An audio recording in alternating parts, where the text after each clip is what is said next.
Good evening, everybody. Welcome to the Board of Selectmen's meeting, Wareham, December 2nd, 2014. May I make a motion, sir? Yes, please. May I move that Mr. Titlebaum be clerk for the evening? Second. All in favor? Aye. Opposed? 3-0-0. Thank you. Mr. Titlebaum, are you all set? Yep, thank you. Roll call, please. Yes, President, Chairman Slavin, Selectman Whiteside, Selectman Titlebaum, Attorney Bowen, Town Administrator Sullivan is still off on maternity leave. Okay. Next item is announcements. The record will show that Mr. Holmes is here. All right, 7:03. Jet fuel. Jet fuel. Covered in jet fuel. Mrs. Whiteside, announcements? Yes, thank you.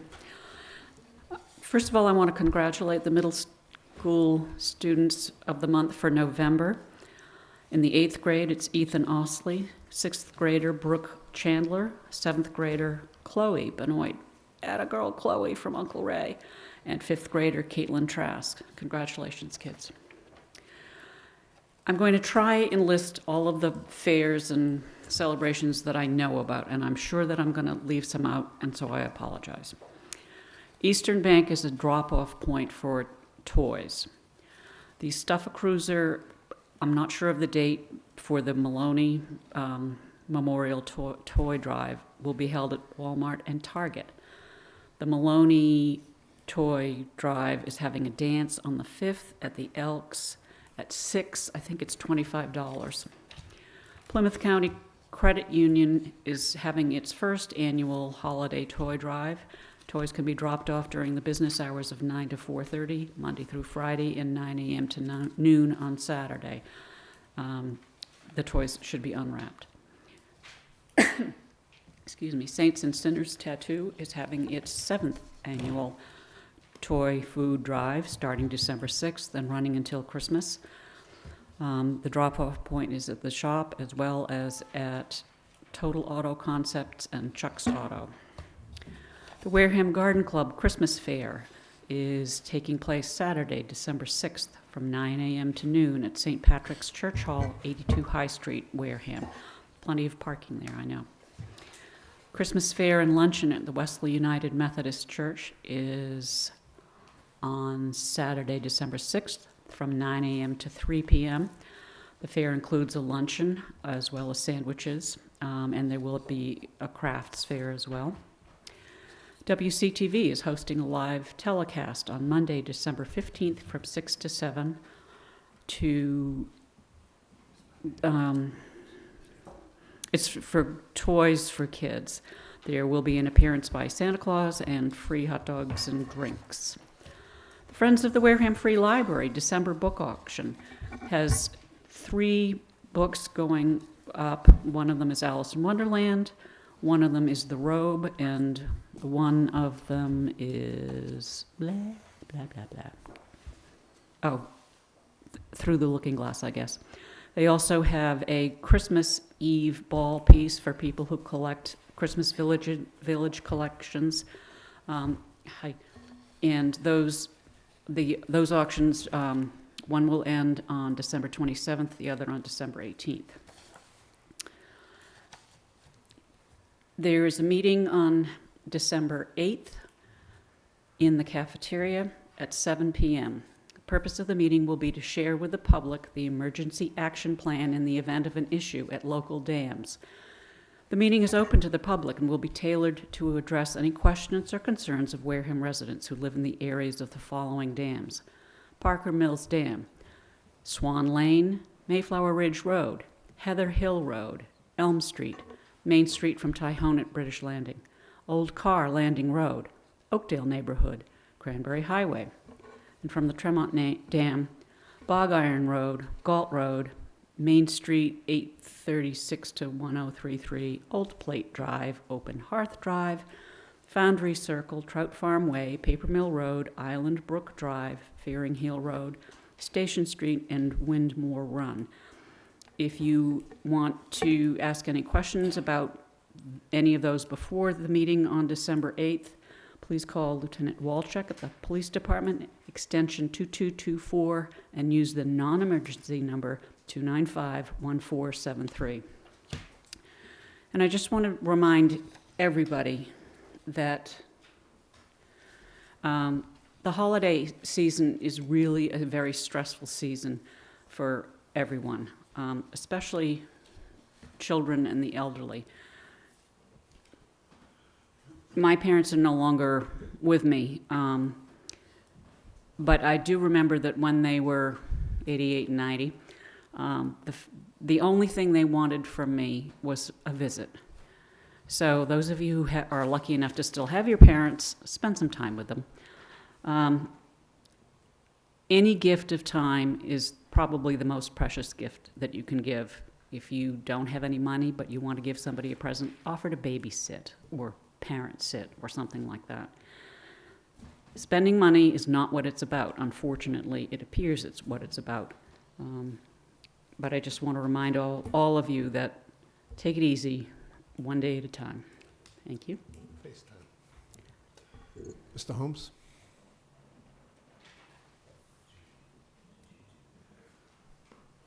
That one that the lady sent thing today about the kids, was that on that? You know when the one, she just sent it today?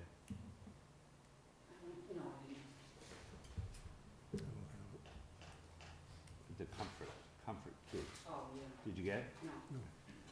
We also should mention Turning Point. I'm going to read this? Yeah. Okay. We got a email today from Rose Berry.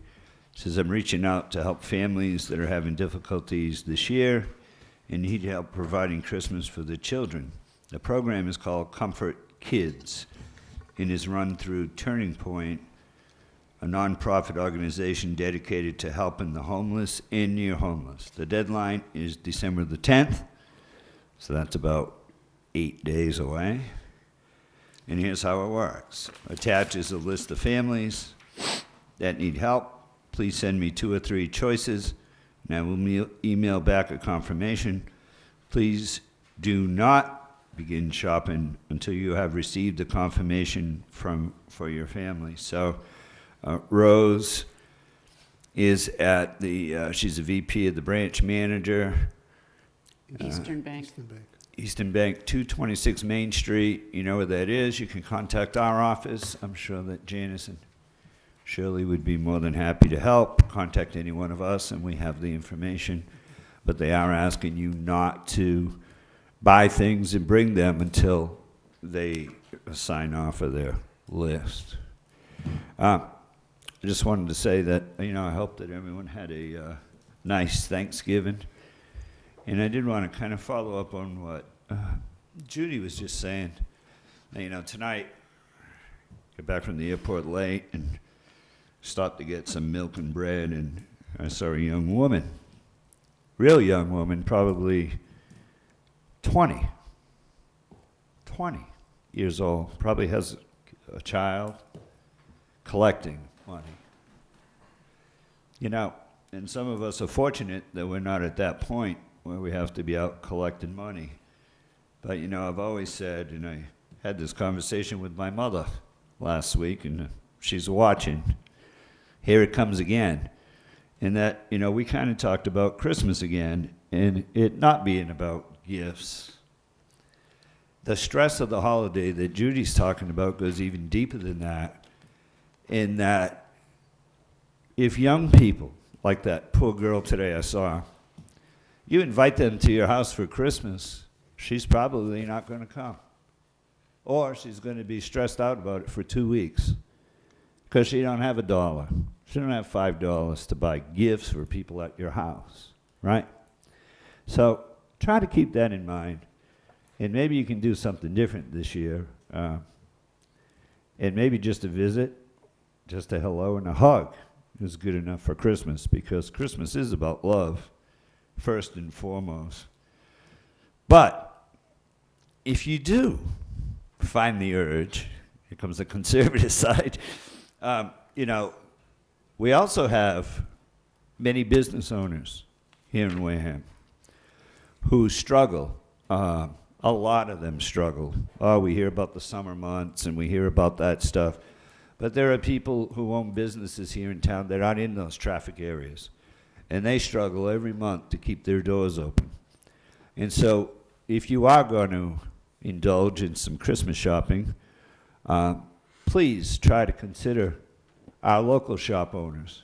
And maybe if you are going to drop a few dollars, you could drop a few dollars with your neighbors and friends who happen to own businesses in Wareham. Thank you very much. Thank you. Mr. Titlebaum? I don't believe I have anything this week. Okay. Mr. White has his Thursday morning breakfast meeting. It will be at Agawam Housing. It will be a early recollections of Christmas. He has no guests, so anyone who comes are the guests. The other thing we have coming on from the Wareham Village Association, we have the Christmas Parade, Saturday, December 6th, 2 p.m. on Main Street. Stop by to the fire station on Main Street after the parade for cocoa and other treats. On December 28th, Sunday, they're going to do the holiday train. Tickets are just $10 or $30 for a family 4-pack. Buy in advance at Eastern Bank or the Gallery Consignment Shop, both on Main Street. And Buzzards Bay Playhouse, I don't have the actual listing, but they've been running a particular play for about 3 or 4 times. I think they have a couple more still going. You can probably just look them up online, but they are running some events as well. And as everybody said, this is a season where you don't have to spend money. Just smile and say hello to someone as you walk by. Thank you. Citizens' participation. Well, hey, I didn't mean that for you. Now, we expect something from you as the chairman, you know. Yeah. Okay. Remember, I celebrate a different holiday. Yeah. It's called I'm Yeah, looking they all- for they all some new cost pens, money. by the way. 8 days of gifts. Maybe a new Remember that. tie and some new pens.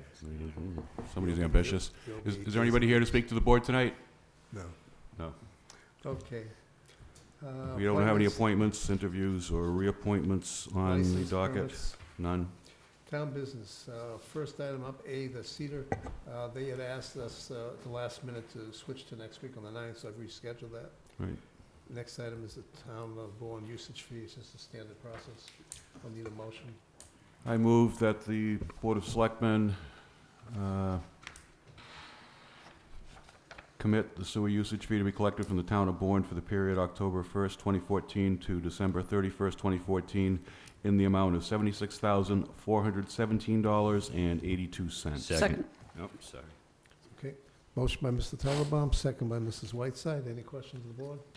None heard, all in favor? Aye. Opposed, abstained, 400. Next item up is the policy 0801, which is becoming a grandfather plus. We will schedule that next week as Mr. Tropiano, who unfortunately couldn't make it tonight, is basically taking care of that item. Next item up is review of outstanding issues. This is just something that we started earlier in the year. We've gone through most of the items. We haven't completed all of them. But I just want to make notice to the public that this board is working very hard on the Council on Aging, on the library, on WCTV issues, et cetera. These are all prime pieces. They're at the top of the list, including the budget, which is coming forward, which is a critical piece which we have not met, which hopefully starting most likely it's going to be in January unless we get something done the next week or so, because that budget cycle is going to be long and difficult.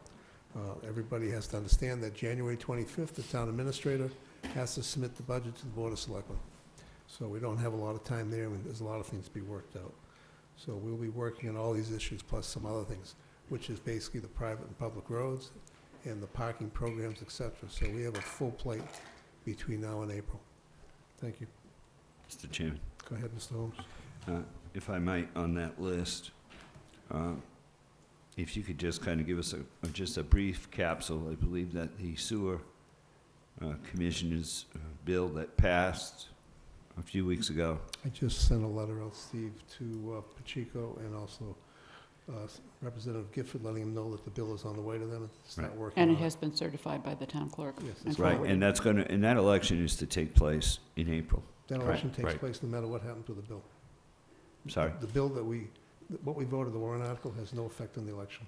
Okay, then what I'm going to suggest on our list here is that maybe beginning next week that you put on transitional business plan for sewer commissioners on every week. And we'll wait till next week to discuss it when Patrick's here. Sure. Maybe he'll want to do it because he's working with Campino every week. But we need to have a business plan transition in place here. We're turning over a multi-million-dollar business to somebody else. We have a little bit of one. If you look at the And chapter. now I'm talking about real detail. We got 4 months to go. No, but I'm saying is Right. we have section 8.4A or something like that in the Yeah. charter. There's actually a 1-month time frame where basically from April to May 1st is when we're supposed to take care of I'm all used to that. something a little more detailed than that. I know. So I'd like to see Yeah, a we can do good that. plan put in place so that in April, we're able to have some meetings together with them and have this transition plan in place, I'm sure. We'll put it on the agenda for the 16th, which is the You know, next because he meeting. may want to do it where he's already doing all that sewer work with Guy every week. Yeah. I don't know, but we need to have something on here. We'll take care of that, thank you.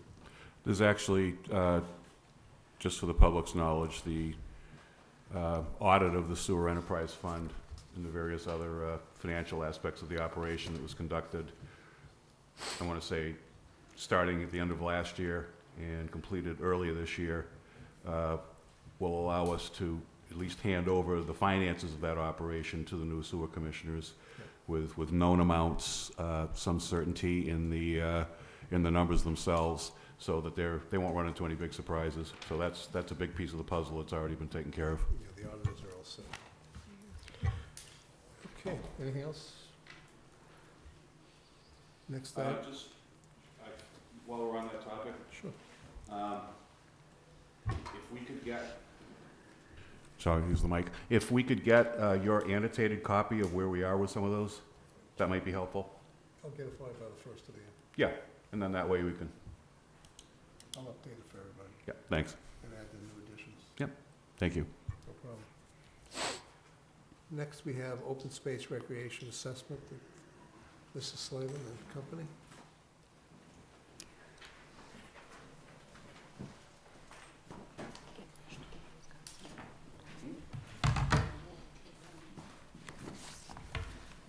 Are you gentlemen interested in a bottle of water?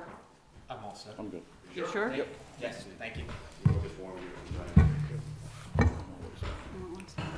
presents. When we get started, Pretty. when we get Colour and started, you can everything. introduce yourselves and explain a little bit before we actually do. Okay. Thank you, dear. You want to start with your name?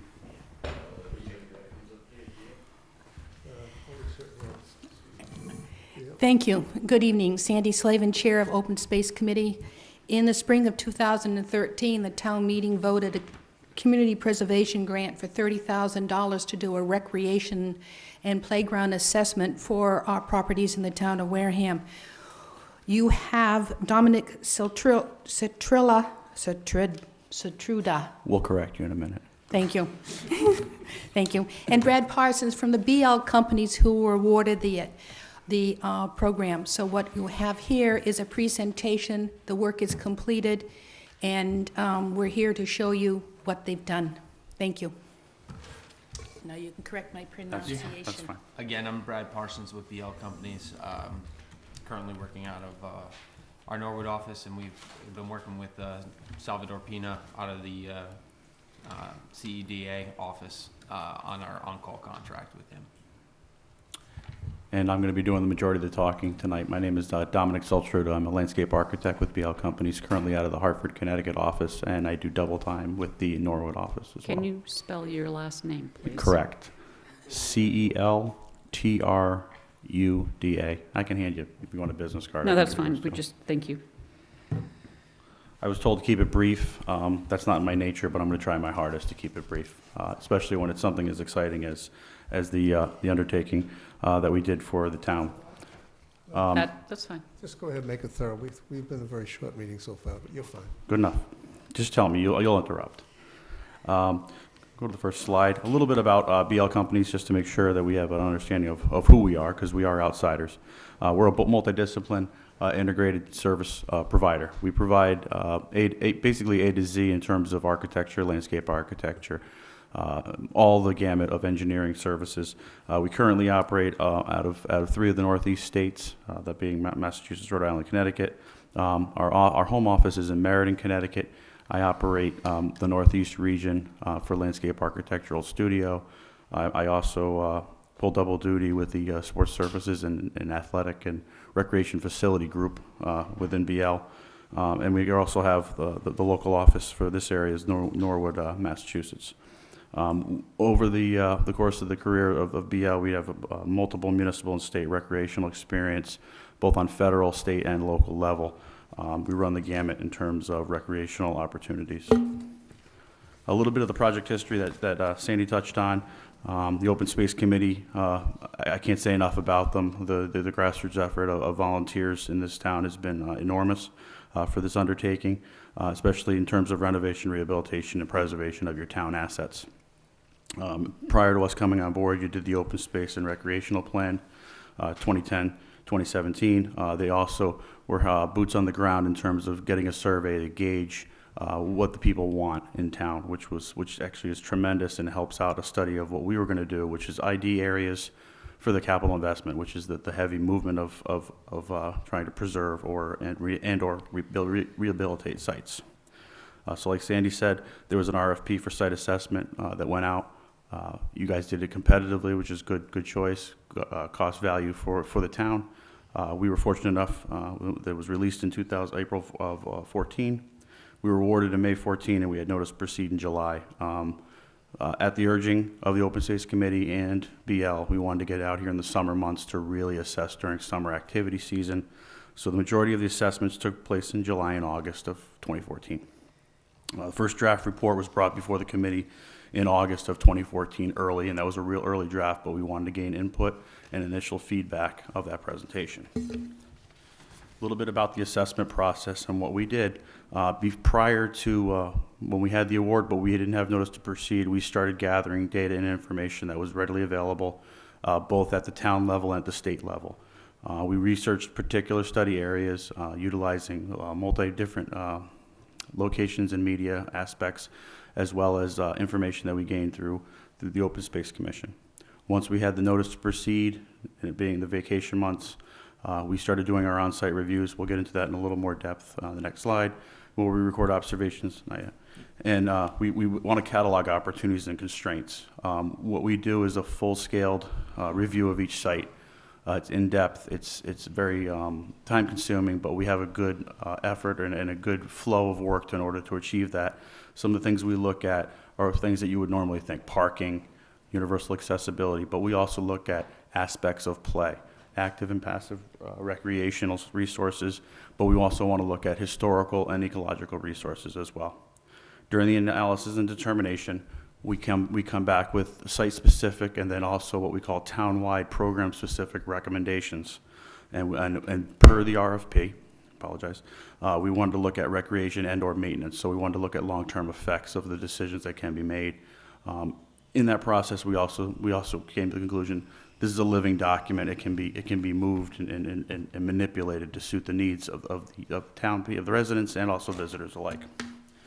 So during the site reviews, we evaluated 24 sites as per the RFP. We had some hiccups on those sites because a couple of them were school sites that you've slated for closure. However, we still felt it viable because we wanted to look at the town-wide program analysis. So it started off as 21 playground sites and 3 open space areas. As we progressed through the review and assessment stage, we actually redefined those site categories. We designated the 7 schools into one category, and then we redefined 13 public play areas or parks. Within that, we also assessed and upped from 3 to 4 the open space centered parcel areas, those being areas for strictly passive and or natural habitation.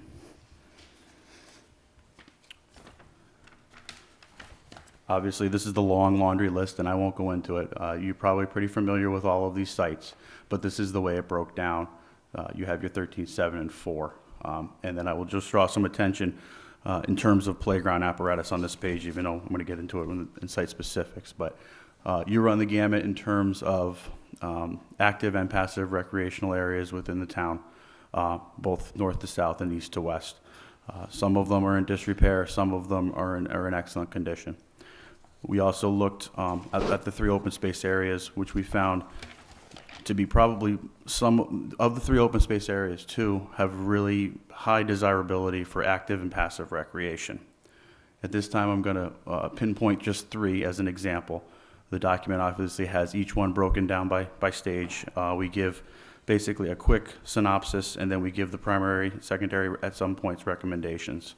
Recommendations were derived on a number of different elements, especially within the opinion of probable cost.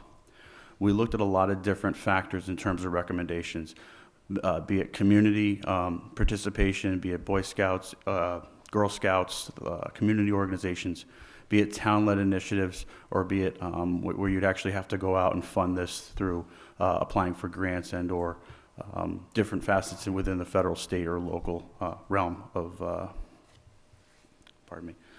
federal, state, or local realm of funding.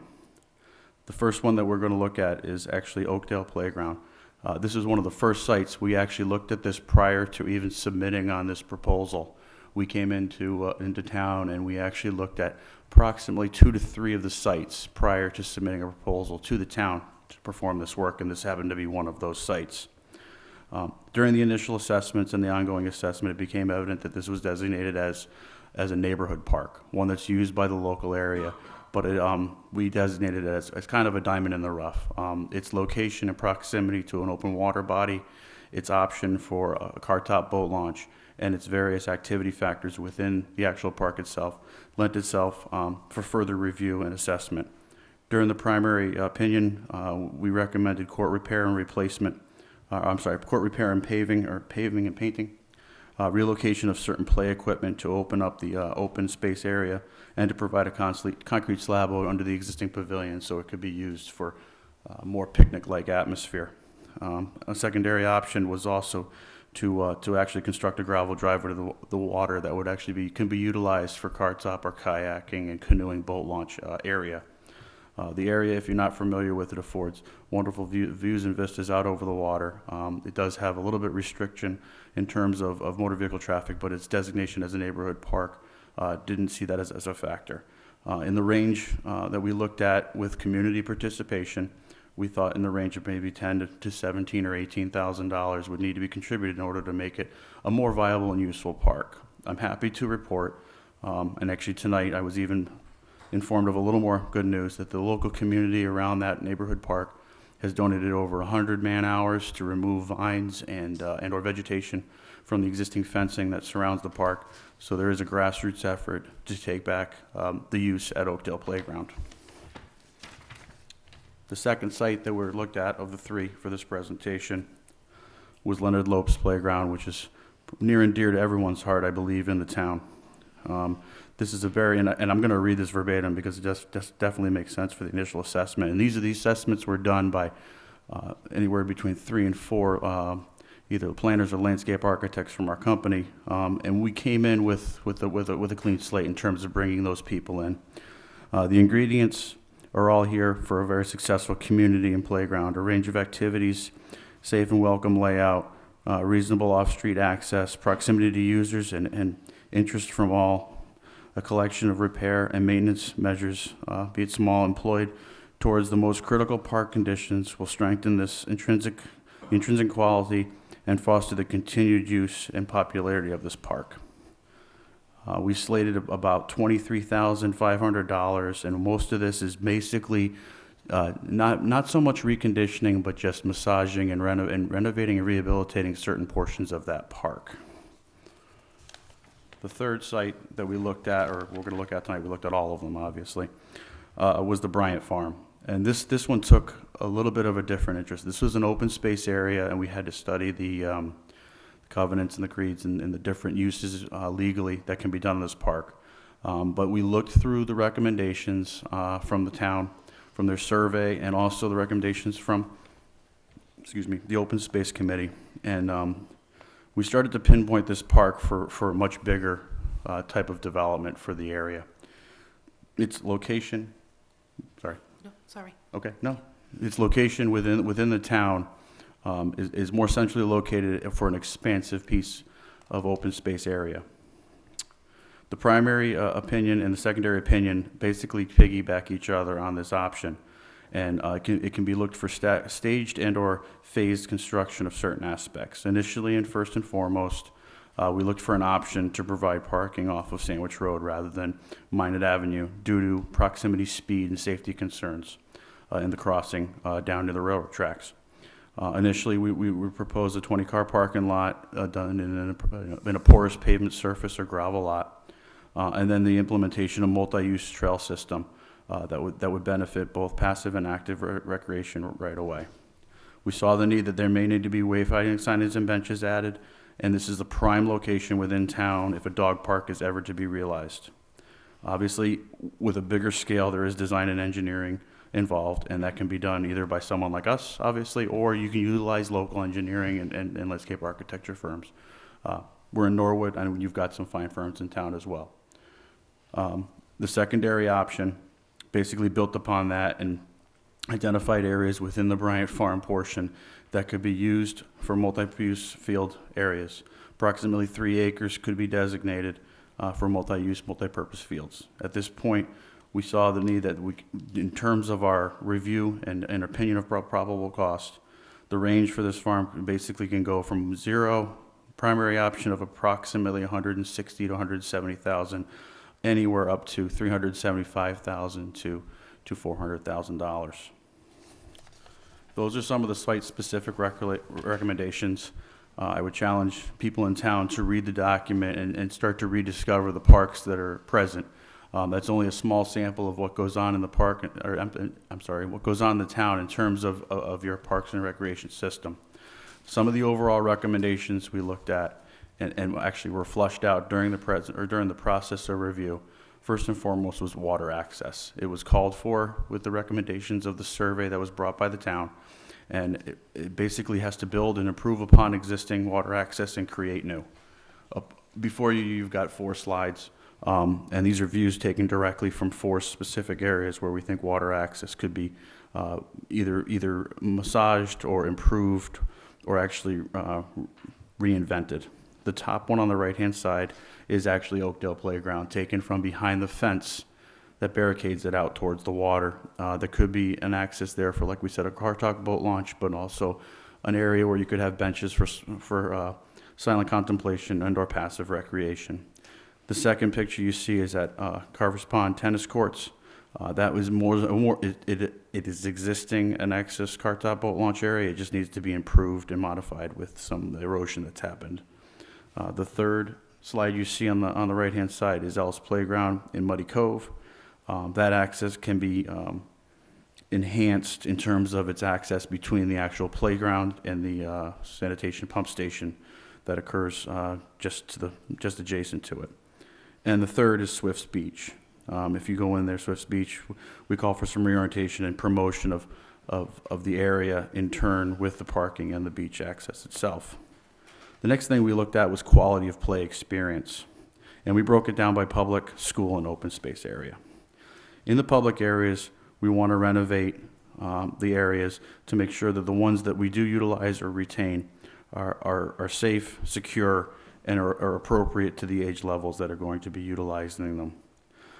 There is some possibility of consolidation of areas in terms of actual sites within the town, but there's also consolidation of play apparatus and or different elements of play throughout town, so you don't have repetitiveness in the same general vicinity. And then there's also relocation of elements within certain play areas and also within the town. You can reuse or reallocate those elements. In the school area, we looked at providing age-appropriate play areas in terms of closures and movements of students. We know that's sometimes not the case, but you should look for age-appropriate play apparatus and making sure that they're performed in a safe and secure area. We also challenged, and it started to happen at, I believe, Deacon's, getting into multi-sensory areas of play. So you try to stimulate the 5 senses, not just the athletic portion, and also inclusive play. So we make sure that we have inclusion of all elements and all character of students within the school environment. In the open space areas, we try to tie in and we recommended, and this is all in the report, just to mention.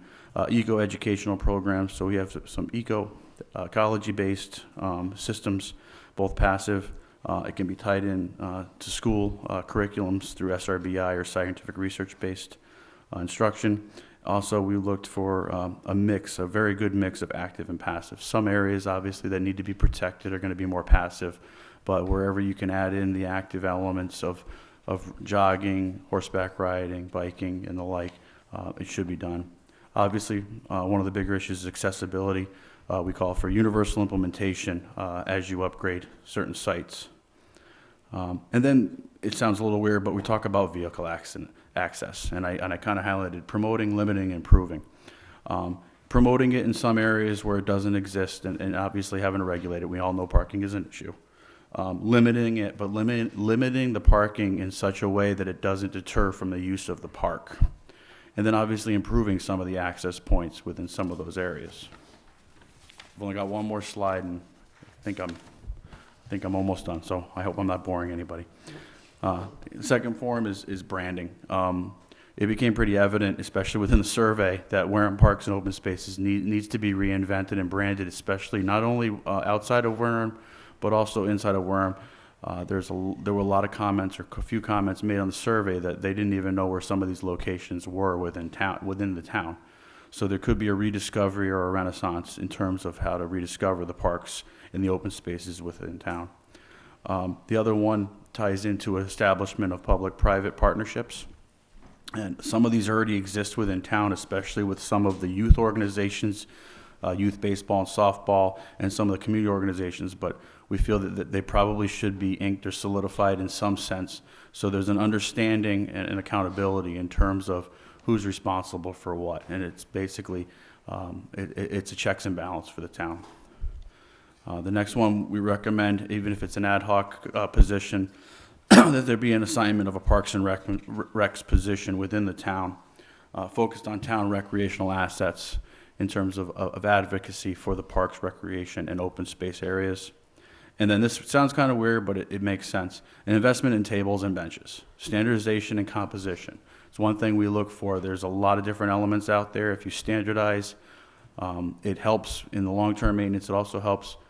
You're not going to prevent the vandalism. You can kind of curtail the vandalism when it comes to benches and picnic tables. Those are the two top vandalized items probably in the United States in terms of parks, outside of signage. But if you do that and you take a good look at that and you figure out a way to streamline it, you can actually cut down on the cost. And then unified play structures. It seems like the school systems are starting to adopt that. It's basically a town-wide specification for continuity and maintenance. That way, you're not having to constantly reinvent when you have to maintain play structures within the town. With that, I'm gonna leave you a view, and hopefully you guys all know where that came from. But that's one of your open space areas that the people in my assessment crew all met up here at the end of the day because they liked this one the best. So I'll just leave you with that and open it up for questions. Does anybody want to take a guess where that is? No? New one. Westgate. Yes. Correct. Yep. It's a beautiful piece of property. Yes, it is. We got on our assessment day. We got there late in the afternoon, and there's already a pretty decent trail system that was utilized by the previous owner. There's good water access there already, so it's not a question. It's more of a passive water access for the stream, the bogs, the whole area. I mean, it's a good combination for historical analysis, educational aspects, sensory. It's one of your diamonds in the rough for this town. It's got a nice wildlife there as well. Absolutely. Nice. Any questions? Questions from the board? Mr. Tattelbaum? Would it be possible for open space to get the full report up online? I was just going to say, I have 4 hard copies with me tonight. They will be placed at the library, maintenance, municipal maintenance, town administrator, and CPC will have its copy. Okay. I will then take the disc to Mr. Underhill Yeah. later on this week, and I'll be putting he will be putting up in the open space website by the end of the week. Good. I did not want it published until you as a board had a chance to see the, No, we understand that. Final I product. just want to, now that it's yes, it will be out it's to been let out of its cage, let's, Yep. let's, library, TA, maintenance, yes. great, thank you. Mrs. Whiteside? Nice job. Yeah. Really nice job. I'd have to say thank you, but I would also like to say that you have a good open space commission who is engaged, and it makes the process a lot easier for us, but we do appreciate the fact that we were allowed to come and perform this for the town. It was exciting, especially on the assessment days. You get a bunch of designers, and I'll call them dreamers too. They're very passionate about the way they do work. We had a good hand-in-hand contact between our civil engineers and our landscape architects to go out and do these assessments. They look at them in totally different views, and it's pretty amazing to see them enjoy and actually almost the comments they had matched the comments of the open space and matched some of the other input that we got over time. It really worked out to the advantage of the town. One of the things that Mrs. Slavin probably didn't tell you is that I'm really old. And I'm one of the people who challenged my peers at the time, because I was a selectman a long time ago, to build a playground. And the community raised money over a 2-year period of time and built the Lopes Field. So it kind of comes full circle. Mm-hmm. And I think that we're fortunate that we have 21 or 27, or however many you want to count them, spaces. And your pictures do justice, to some of the areas. I haven't seen the whole report, obviously, but we have an opportunity here, and it has been demonstrated by the Oakdale Group that a community, one man at a time, one woman at a time, one child at a time, can make a difference. They spent over 100, as you said, man, woman, child hours, and there were no children working on the playground. But they had 2 community days where they had pizzas, and they had, they got rid of a bunch of junk. You saw the junk before and you saw it after. Mm-hmm. And that's what we hope happens to all of our playgrounds. Thanks very much. Mr. Holmes?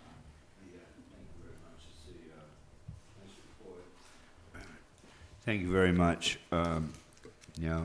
As I was listening in, you were on my good side, unfortunately. You mentioned some numbers. My question to you is, if all 2024 were to be done, what is the starting number to get recommendations that your firm is recommending done? What is the number? We issued Mine is no volunteers, just what's the number? Ballpark. for the starting number. Yeah. In terms of the recommendations that we provided a recommendation for every single location. Right. We did provide a letter early on when we saw areas of safety concerns that we uncovered in the form of our analysis. In terms of quantifying those, we brought those, I believe we sent a letter to Sandy on that, and that may or may not have been brought to you guys already.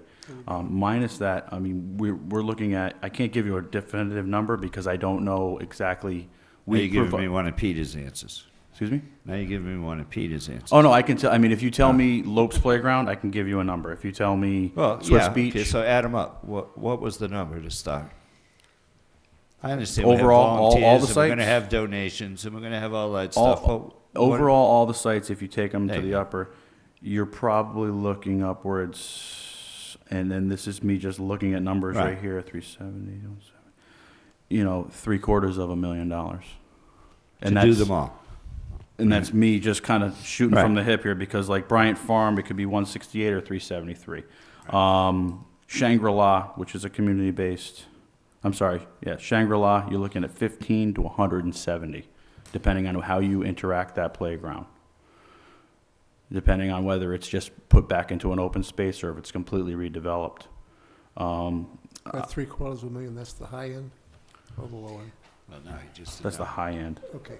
That's the very high end. That's The low end, East Wareham School, $5,000, or Oak Grove School Playground, which some of these we know are going to be coming offline, but there's still responsibility to go in and remove the stuff. You don't want, some of them are safety hazards you have to So the remove right away. answer's not really available. If I said, how much money do you need to do those 21 playgrounds, you don't have a number. Mr. It's not Holmes, in the report, $250,000. there is a summary page in the report that gives the rate, not on what you have there, in the formal final report, Yep. a summary page that This does. is not this is a draft? That's the This is presentation. That's the presentation. This document, which she has 4 of, this is my cheat copy, this is the report. It has a summary page of a range for each one of the sites. And if you added each one of those up, what was the range? You haven't done it yet? The total overall. It was just not what we were looking for. We were looking at each site independently on its own. Yeah, I'm looking at it as a town. What? But some of What these is the belong to range? the schools, so, I mean. I understand yeah. that. I just wanted a ballpark. And it's not Okay. 200, it's not 250,000. No, I would think probably close to $1 million. Didn't I say 3/4? I think I said You said 3/4. $750,000, of a million. yeah. Split the difference, I think you nailed it. Look, this is obviously not something that's gonna happen next year or the year after all at once. This report, I think, will turn out to be the basis for a long-term plan, a long-term management plan in terms of how we keep things up once we make the investments that are recommended here, to the extent that we make them. So I don't think anybody's looking to all of a sudden willy-nilly spend $750,000 on the playgrounds and in a year, do the grand tour of Wareham and go ta-da, ta-da, ta-da. It's not gonna happen like that. No. This is going to rely most likely on community preservation funding, I would think. It's going to probably take place at the rate of 1 or 2 renovations a year. Volunteers, donations, that's. Volunteers and donations are always good too. Huh? You just don't want these two painting, I can tell you that, because you wind up having to run around behind them You and just have fix to- everything they don't I see, think, but. Mr. Chairman, in discussing this with Mr. Titlebaum now, we have to quantify these answers. Last week, we had the library folks in here. And we're turning books, we can't exchange books, we're turning kids away, kids can't get books. I get calls at my house every day, my child can't get a book at the library. And we're talking about playgrounds this week, right? So I'm not saying, hey, I think this is a great report, I'd like to see every playground perfect. All I'm saying is, what's the number? Just tell me what it is, ballpark. Because then you start from there and you gotta work your way back. Now, Lowe's donates a playground, this one donates, right? So then you can go back to people and say, hey, listen, we started at $1 million. And in I think Dominic's doing the math right now. maybe it took 200. So He's the community gave in 800 grand, so we can He's quantify answering your something, question, Mr. right? Holmes. he's totally. He just did Oh, it. there you go. Not there yet, keep talking. The other, I'm surprised you didn't have that number right there at the tip of your tongue, the range. I can't believe I it. have a question. I believe that when this was put together, isn't there a schedule of the most critical ones, safety-wise, going down? There was a Because I thought it letter, was- there was a letter So given out. this was a project that was already built out for a time frame, a piece at a time. At- The safety issues At were the already, last town meeting, we received a $50,000 grant to handle the safety issues that were found on Correct. all the playground areas, and that's being worked on now. And the next piece was the The next- playgrounds by list that this report is justified. Yes. And Okay, then thank you. the Board of Selectmen have approved the use of a CPA grant to redo the Oakdale Playground. correct. And that is our first attempt to rehab one of our playgrounds. And that will have to go before the town meeting. That will have to be Yep. approved by Approved by the- CPC and then put forward at town meeting as to not only what was in this assessment, but what the neighborhoods wanted done, which were above and beyond what was in this assessment. So we listened to them, we listened to the professionals, and we're coming forward with a CPA grant next week. We approved Us the submitting a committee grant. to submit Yes, a request. Yes. We did not approve a request. We approved the committee submission. to submit the Yes. request. Right. that it Big starts, difference. no one's approved it yet, because no Right. one's seen it yet. That's correct. Yep. Dominic, hit us with a number. Right. For the playgrounds, and I omitted the school playgrounds, just the actual, because that's a different set of numbers. For the playgrounds, you're looking at $700,000, and for the open space, it's about $500,000. And that, obviously, there's ranges within that. Yeah, I just want to know Nope, what, you know, if you did a bunch of bells, threw a few whistles in, what would the number be? Absolutely. Mr. Chairman? Mr. Titlebaum. Yeah, so just so people understand, we talk often in this board about pots of money. The pot of money that is most applicable to putting into effect the recommendations of this report are the funds raised through the Community Preservation Act. They don't come out of the general budget. So if you fix a playground, it doesn't mean that you're screwing the library. They're apples and oranges in terms of the funding mechanism. And I think that's something that really, the message on how we fund things as a community, how municipal finance works, what funds go where to fund what function, that's something I don't think we've done a great job really of getting out there. And, to the extent that we hear big numbers like this, it sounds sobering to people when they say, wait a minute, we were talking about a $600,000 budget shortfall, now we're talking about spending $700,000 on playgrounds. They don't dovetail that readily. So I just want people to understand that with the changes to the Community Preservation Act in 2012, that allows us to take these funds and improve, not maintain. We can't hire extra employees to go mow. We can't I suppose I could make an argument maybe for paint, but it would be kind of a fine legal argument that we could paint. You and I If can we used a paint. different kind of a paint, for example, with community preservation money. But the bottom line is, yeah, Rich is laughing, because we go through this every single community preservation cycle. But that's where the money would come from to do this kind of work. It's not going to result in town hall being shrunk additional hours. It's not going to result in fewer people working for municipal maintenance. It's not going to result in the elimination of the library if we do decide on a long-term plan to go ahead and do this. There's no borrowing, et cetera. There's no no money out of the general borrowing, fund. there's no, what it is an outlay of a probably 5 or 10-year plan for improvement of assets that we already own that are not in particularly good shape. Right, and because somebody asked the question, it doesn't mean they're against it. It's just that you have to keep pounding this in week after week, We know. week after week. Because, you mentioned earlier tonight, Mr. Chairman, about budget discussions that are going to start to take place over the next several weeks. We had the library in here last week. We have people that we've sent home. All this going on, and we're sitting here talking about $1 million maybe in playground money. And CPA money, although it's a liable, I mean, that's still tax dollars that come out of people's pocket. It might not come out of the budget, but it still comes out of our pockets. Everything, Right. everything comes out of our pocket. Everything comes out of your pockets. Nothing So, is free. It's important to keep reminding people when we talk it like we did last week. I thought we did a pretty good job last week of it. We're talking about tennis courts and things like that, where that money's coming from, Right. so that people understand.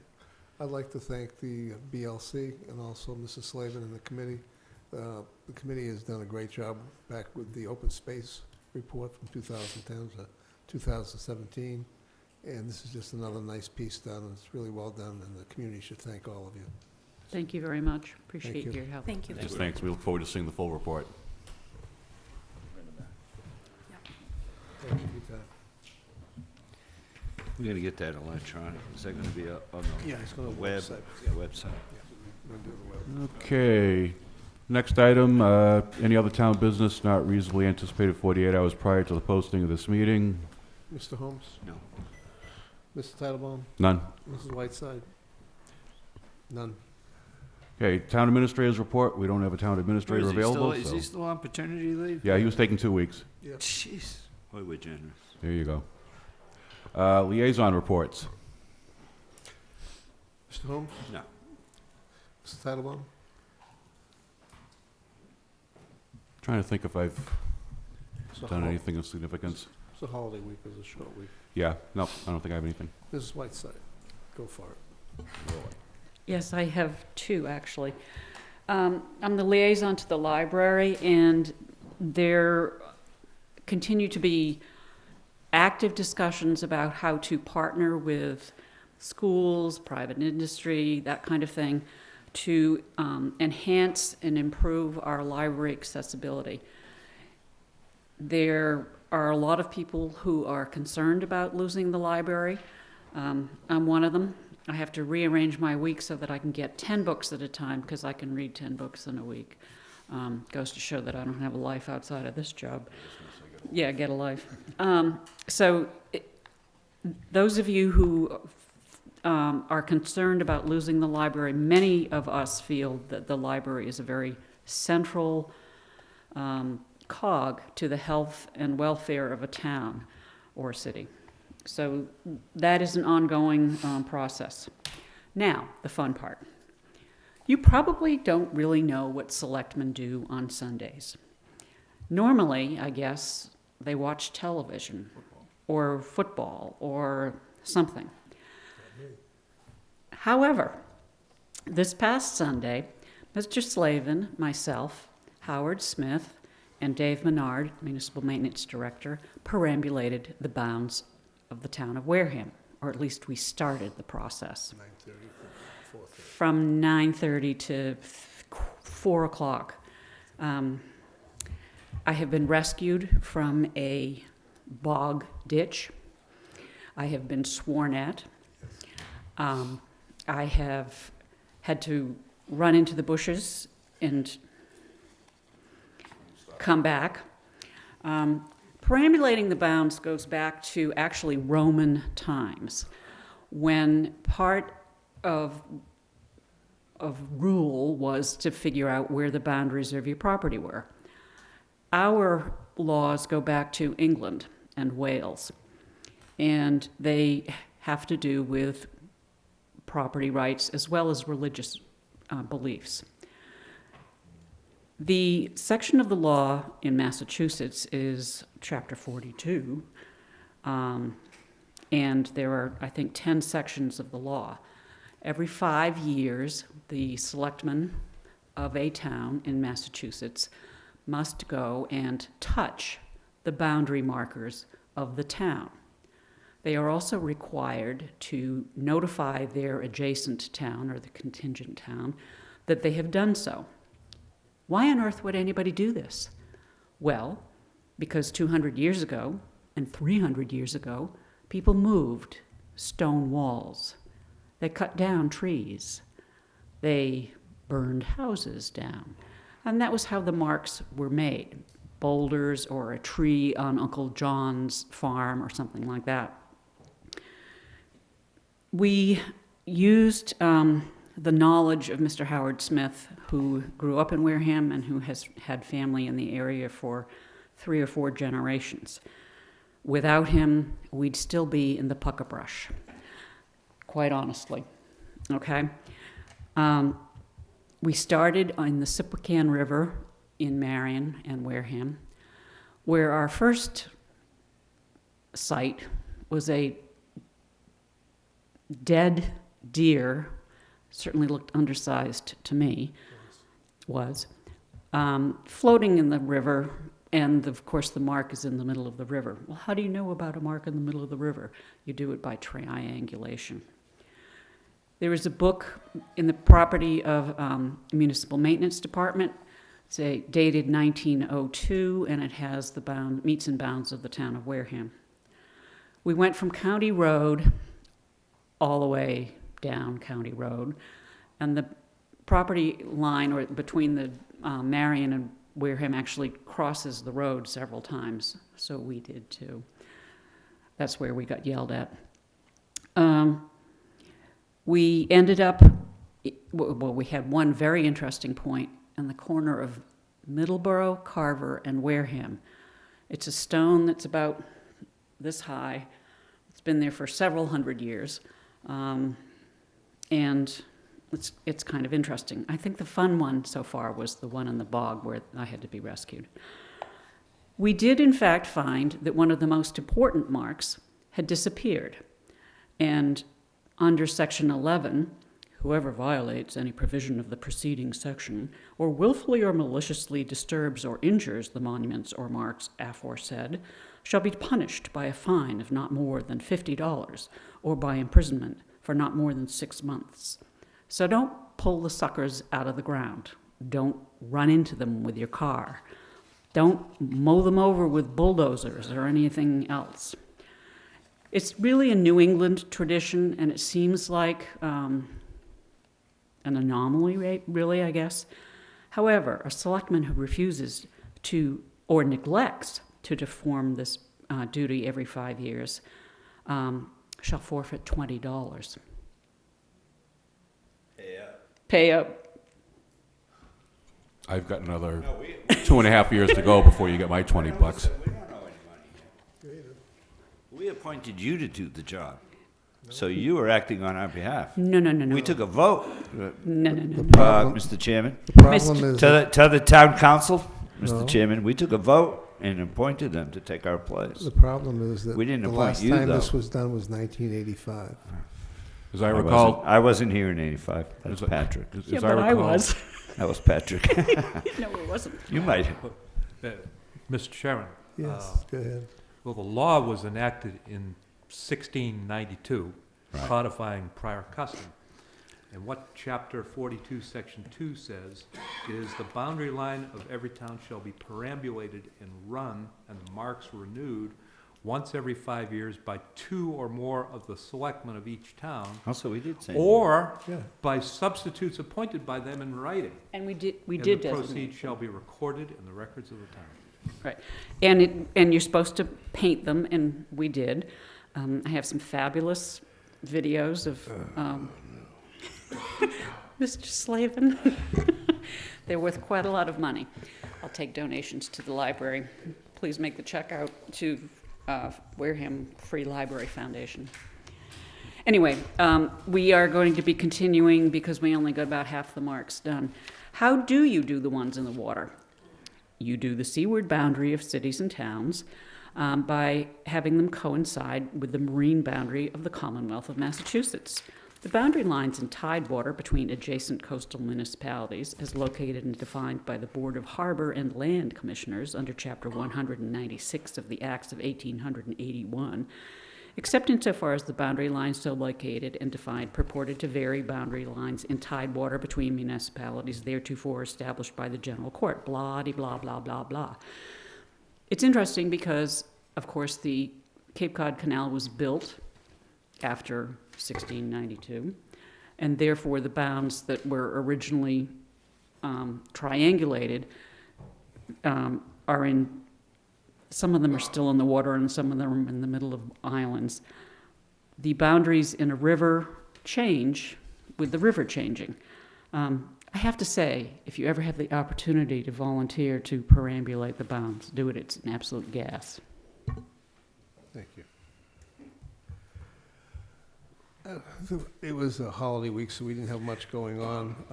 As Mrs. Whiteside said, we did take a trip around. We had a couple people stop us and ask us if we could do certain things for their road. Thankfully, we were able to say, no, this is actually on Rochester side, and you need to speak to your Rochester selectman, instead of being accosted. We have some really nice pieces of land. As Mrs. Whiteside said, someone killed a very small deer and dumped it in the river or whatever. But we went through a lot of places which they're pretty spectacular. And the trash, as I repeat again, of washing machines, kids' toys, trash barrels, diapers in one place right where the mark was, about 4 or 5 of them, which I didn't pick up. I picked up almost everything else and took pictures. The amount of Nips, Dunkin' Donuts coffee cups, Cumberland Farms coffee cups, just all of it is really terrible.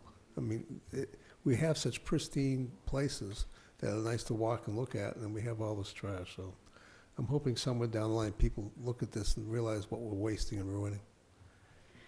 When we it was a long perambulate time. This coming weekend, we're gonna going to bring be trash taking the barrels trash and barrels with us. Bags with us. But it's a shame. Wareham is really a special place. And there's places that you don't even know you're in Wareham because of the water and everything else, and we're just not taking care of it. The other piece that we did some time on this week, on Sunday, Monday, is looking at different pieces of land. As we mentioned before, the COA in the library and our community television stuff, we have issues going on for facilities. hours, sustainability, all these things. So we've been meeting and talking and looking at things, and Wareham has had a history really of doing things, I'm going to say in the short dollar rather than looking at the long-term sustainability of things. And we have, hopefully, we're going to develop a Plan A and a Plan B. And a Plan A would be a really long-term 5-year plan, which would be a plan that would make things stable for 20 to 25 years and do things really correctly, not do things at the least cost, because that's all we think we can do. So we are working on it, even though people think we can't afford it, can't do it. You have to reach out, as I've said before, and do it ourselves and try and put something together. So that's kind of my wish for 2015, is to get this done and get something started. So that's all I have to say for today. Thank you.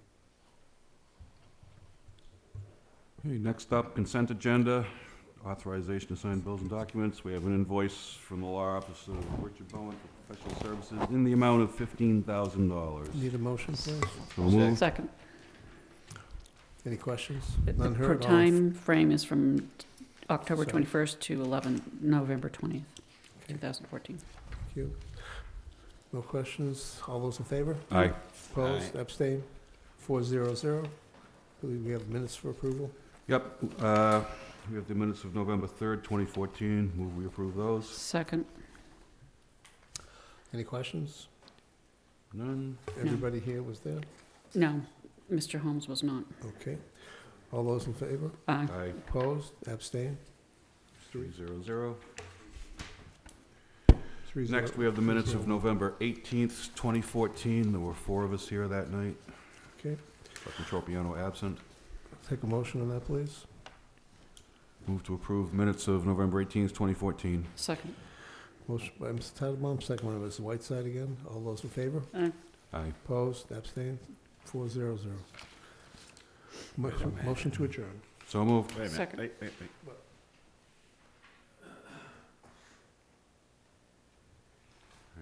This one doesn't seem right. Seems I was here for all these discussions, the clams, the junk dealer modification, They came up, all these things it seems I was here for. no, I wasn't here? We pushed off those things. we So you moved could them be on here. a couple of different occasions, sir. Oh, okay. I'm just saying, I remember having all these conversations in here. We had them just a couple of weeks later, that's all. Okay. Thanks. Motion to adjourn. Amen. Oh, second. Yep. All those in favor? Aye. Abstained? 400. Thank you That's it. all. Good night, Wareham. Thank you.